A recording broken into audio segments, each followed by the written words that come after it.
वालेकुम students. Separable equations के part 3 में हम मज़ीद इसके कुछ सवालात करेंगे।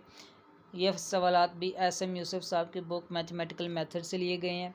एक्सरसाइज 9.2 है और क्वेश्चन नंबर 11 है। क्वेश्चन नंबर 11 की तरफ चलते हैं। dy/dx equal y³ + 2y over x square plus 3x। अब स्टूडेंट्स ये क्वेश्चन कुछ इस तरह से भी दिया जा सकता है कि जैसे x square plus 3x into dy equal y³ + 2y into dx।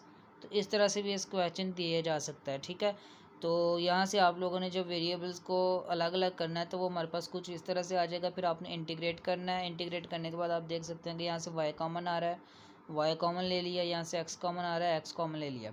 अब इसकी डायरेक्ट इंटीग्रेशन तो स्टूडेंट्स वाकई नहीं हो सकती। ठीक है, डायरेक्ट इंटीग्रेशन आप नहीं कर सकते। आप लोगों को पार्शियल फ्रैक्शन का जो कंसेप्ट है उसका सहारा लेना पड़ेगा। अगर हमारे पास वेरिएबल की पावर जो होती है पार्शियल फ्रैक्शन में वो 1 होती है तो हम सिंपल कहते हैं a ओवर समथिंग और b ओवर समथिंग और c ओवर समथिंग, जितने फैक्टर्स होते हैं। और अगर पावर जो होती है वो 2 होती है तो हम पहले वेरिएबल के साथ पहले कांस्टेंट के साथ कोई वेरिएबल मल्टीप्लाई करवा देते हैं।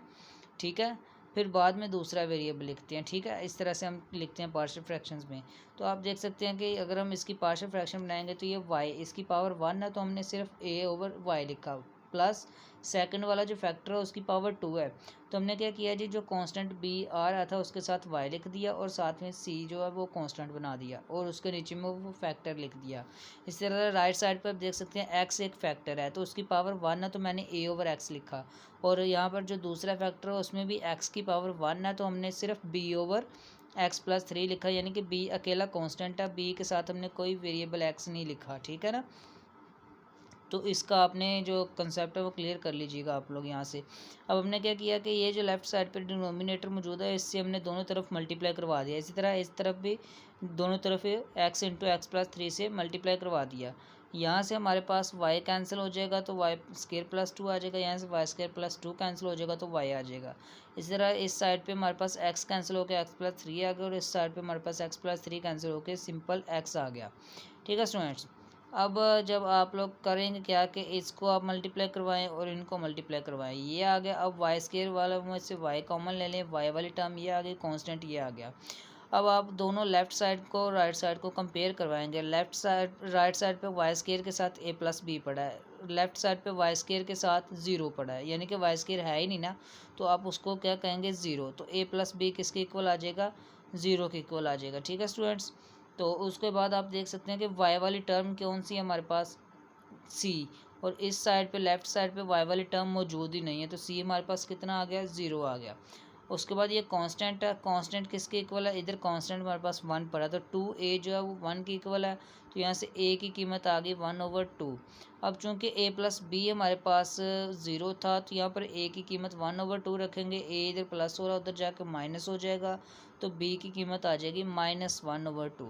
तो इस साइड पे हमारे पास a और b की कीमत आ चुकी। इसी तरह से आप लोगों ने यहाँ से भी इनको मल्टीप्लाई करवाना है और x वाले टर्म्स में से आपने x कॉमन ले लेना है। फिर आपने जो वेरिएबल्स हैं उनको कंपेयर करवा देना है। इस साइड पे जो x वाले टर्म्स हैं वो है a प्लस बी, और इस साइड पे x वाली टर्म है ही नहीं तो a प्लस बी किसके इक्वल आ गया, 0 के इक्वल आ गया। यहाँ पर कांस्टेंट है 3a, इस साइड पे कांस्टेंट है 1 तो 3a किसके इक्वल है, 1 के इक्वल।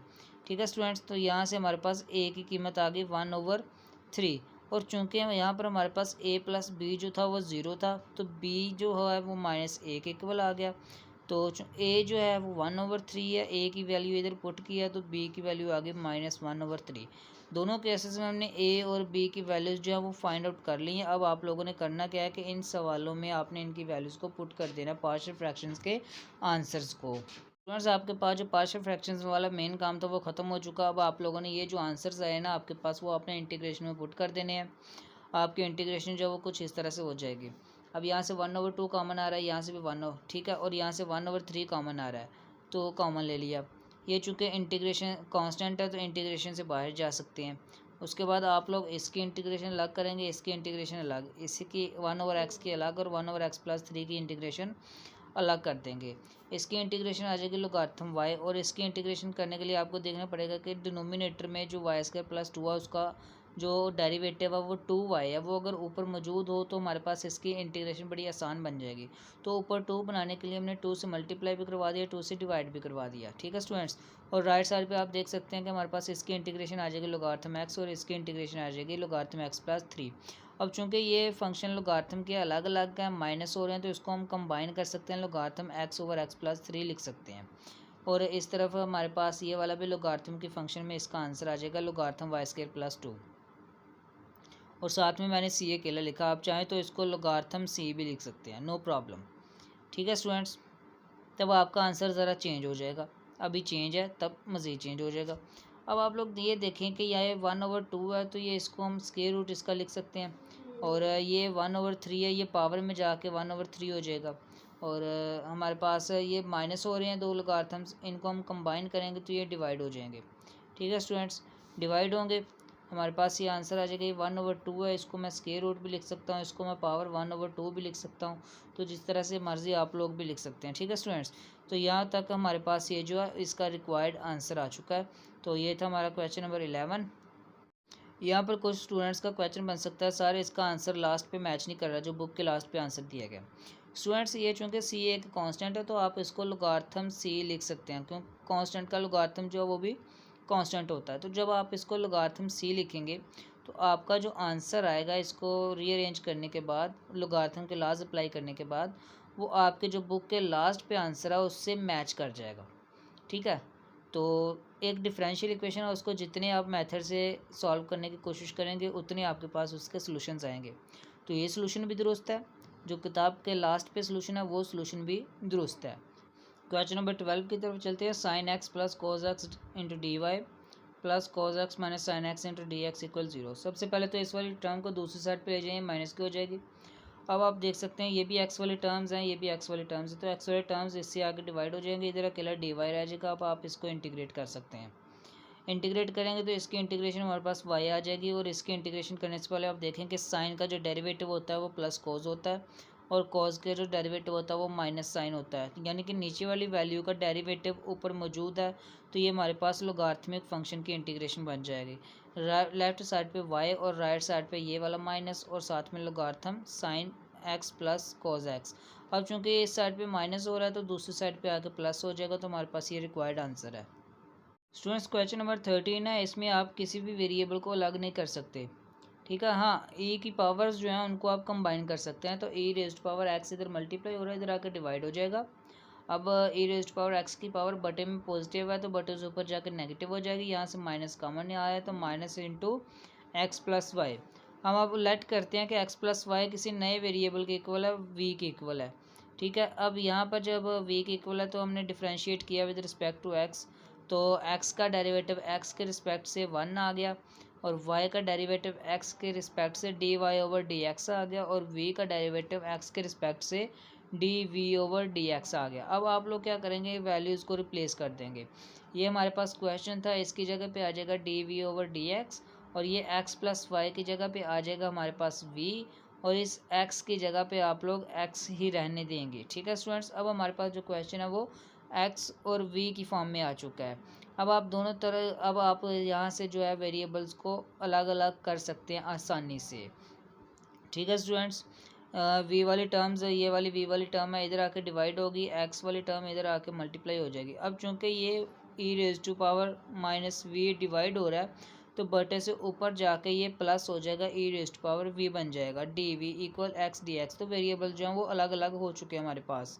अब आप लोग दोनों को इंटीग्रेट कर देंगे, इस साइड पे इंटीग्रेट करेंगे तो ई वी की इंटीग्रेशन हमारे पास ई रेज़्ड पावर वी ही रहेगी, एक्स की इंटीग्रेशन हमारे पास एक्स स्क्वायर ओवर 2 साथ में प्लस सी। अब दोनों तरफ आप लोगार्थम अप्लाई कर दें, लोगार्थम अप्लाई करेंगे तो लोगार्थम से ई कैंसिल हो जाएगा, सिंपल वी रह जाएगा, और ये वाला सारा का सारा फंक्शन लोगार्थम के अंदर आ जाएगा। अब वी चूँकि आपने लेट किया था एक्स प्लस वाई, तो उसकी वैल्यू आप पुट कर दें तो आपके पास इधर x है, x दूसरी साइड पे जाके माइनस हो गया, तो ये आपके पास रिक्वायर्ड आंसर आ चुका है। स्टूडेंट्स यहाँ पे c की जगह पे 9 लिखा गया है, तो आप लोग यहाँ पर c ही लिखें, यहाँ पर c की वैल्यू हमें मालूम नहीं है तो 9 आप नहीं लिखेंगे। क्वेश्चन नंबर 14 हमारे पास, यहाँ पर हमारे पास जो e raised power x square plus y है, ये आप पावर्स को अलग अलग कर देंगे। y वाली टर्म इधर हमारे पास मल्टीप्लाई हो रही है, इधर आके डिवाइड होगी, डिवाइड से जब ऊपर बटे से ऊपर जाएगी तो उसकी पावर माइनस में आ जाएगी। बाकी टर्म्स हमारे पास एक्स वाली एक साइड पे ही हैं और वाई वाली भी अब एक साइड पे हो चुकी हैं। आपका काम है इनको इंटीग्रेट कर देना। अगर आप चाहें तो लेफ़्ट वाले इंटीग्रेशन को भी आप प्रोडक्ट रूल लगा सकते हैं इंटीग्रेशन का, और राइट साइड पे भी आप इंटीग्रेशन का प्रोडक्ट रूल लगा सकते हैं। तो राइट साइड पे तो प्रोडक्ट रूल इजीली लग जाएगा, इधर भी इजीली लग सकता है, लेकिन यहाँ पर सब्सटीट्यूशन का यूज़ किया गया है। एक्स स्क्वायर लेट किया है जी यू की इक्वल है, तो डेरिवेटिव लेने से 2x du(x) इक्वल आ गया जी du के, और x dx इक्वल आ गया 1/2 du के। ये वैल्यूज़ इधर हमने जब सारी की सारी पुट की तो हमारे पास कुछ इस तरह का सवाल बना, और राइट साइड पे हमारे पास हमने इंटीग्रेशन का प्रोडक्ट रूल अप्लाई किया कि पहला फंक्शन वैसे ही, दूसरे फंक्शन की इंटीग्रेशन माइनस इंटेग्रल का साइन, दूसरे फंक्शन की इंटीग्रेशन पहले फंक्शन का डेरिवेटिव। इसको जब आप रीअरेंज करेंगे तो e raised to power u की integration e raised to power u आती है हमारे पास, ये आ गया half e raised to power u. इस तरह से इस साइड पे हमारे पास ये आ जाएगा minus y into e raised to power minus y, ये वाली माइनस और ये वाली माइनस मिलके प्लस हो जाएगी, और e raised to power y minus y की इंटीग्रेशन आ जाएगी e raised to power minus y over minus one. Minus one कौन सा है जी, वो पावर का डेरिवेटिव बटे में आ गया। इंटीग्रेशन में पावर का डेरिवेटिव बटे में आता है, जबकि डेरिवेटिव में पावर का डेरिवेटिव साथ में मल्टीप्लाई होता है, और प्लस कांस्टेंट एनी कांस्टेंट, ये माइनस और ये प्लस दोनों माइनस हो जाएंगे, ये इधर माइनस के हैं दोनों, और इस साइड पे आकर दोनों प्लस के हो जाएंगे। ठीक है स्टूडेंट्स, अब आप देख सकते हैं इन दोनों में से e raised to power y common आ सकता है, तो कॉमन लेके आप इसका आंसर इस तरह से भी लिख सकते हैं। क्वेश्चन नंबर 15 की तरफ चलते हैं। ये वाली टर्म जो इधर प्लस हो रही है इधर आके माइनस हो जाएगी, यहाँ पर एक्स स्क्वायर है इधर आके डिवाइड हो जाएगा, यहाँ पर कोस वाई है वो इधर आके डिवाइड हो जाएगा, एक्स से एक्स स्क्वायर कैंसिल हो जाएगा, तो हमारे पास जो इसकी सिंपलेस्ट फॉर्म आ जाएगी वो ये वाली आ जाएगी। अब चूंकि 1/cos जो है वो सीकेंट वाई के इक्वल होता है, तो सीकेंट जब सीकेंट से मल्टीप्लाई होगा तो सीकेंट स्क्वायर आ जाएगा, और 1/cos जब साइन से मल्टीप्लाई होगा तो sin/cos चूँकि हमारे पास tan के इक्वल होता है तो हमने tan लिख लिया। लेफ्ट साइड पे हमारे पास 1/x की जब हमने इंटीग्रेशन की तो हमारे पास आ जाएगा लोगार्थम x, और राइट साइड पे जब इंटीग्रेशन की तो हमारे पास सेकंड स्क्वायर वाई की इंटीग्रेशन और tan वाई की इंटीग्रेशन अलग अलग अप्लाई हो जाएगी। सेकंड स्क्वायर चूँकि डेरिवेटिव है tan का, तो tan सेकंड स्क्वायर की इंटीग्रेशन हो जाएगी tan, और ये हमारे पास माइनस, और tan वाई की इंटीग्रेशन हमारे पास अगर आपको डायरेक्ट नहीं आती तो आप इसको sin/cos लिख सकते हैं, sin/cos लिख लिया। अब ये माइनस बाहर आई है, अंदर tan से मल्टीप्लाई हुआ तो माइनस tan, ये इस वाली माइनस से मल्टीप्लाई हुआ तो ये हमारे पास प्लस हो जाएगा। ठीक है स्टूडेंट्स, अब देखें कोस का डेरिवेटिव होता है माइनस साइन, तो अगर ऊपर हमारे पास माइनस आ जाए तो हम इसको लोगार्थम cos वाई लिख सकते हैं। तो ऊपर माइनस लगाने के लिए हमने अंदर भी माइनस से मल्टीप्लाई करवा दिया, बाहर भी -1 से मल्टीप्लाई करवा दिया, या ऐसे कर लें कि बाहर हमने डिवाइड करवा दिया, जब आप -1 से डिवाइड भी करवाते हैं तो आंसर उसका -1 ही रहता है। ठीक है ना स्टूडेंट्स, तो बाहर भी हम क्या लिखेंगे -1 लिखेंगे, और अंदर में हमारे पास माइनस साइन वाई हो जाएगा। अब कोस का डेरिवेटिव ऊपर मौजूद है तो हम इसको लिख सकते हैं कि -1 ये लोगार्थम कोस वाई प्लस सी, ये माइनस और ये प्लस हो जाएगी माइनस, ये दोनों इधर हमारे पास, या इसको आप माइनस भी लिख सकते हैं या इसको आप इसकी पावर में भी लिख सकते हैं। लोगार्थम का जो पावर रूल है उसको अप्लाई करके पावर में लिखा, तो ये चूँकि पावर नेगेटिव में है तो बटे में जाके पॉजिटिव हो जाएगी। 1/cos सीकेंट के इक्वल है, तो log सीकेंट वाई हमारे पास इसका आंसर आ गया। और ये चूँकि इधर माइनस का इस साइड पे जाके प्लस हो जाएगा, और ये लोगार्थम इधर प्लस का इस साइड पे आके माइनस हो जाएगा अगर आप इस साइड पे लाना चाहें तो, नहीं तो आपके पास ये आंसर भी ठीक है। ठीक है स्टूडेंट्स, तो ये था आज का लेक्चर, उम्मीद है आपको अच्छे से समझ आया होगा।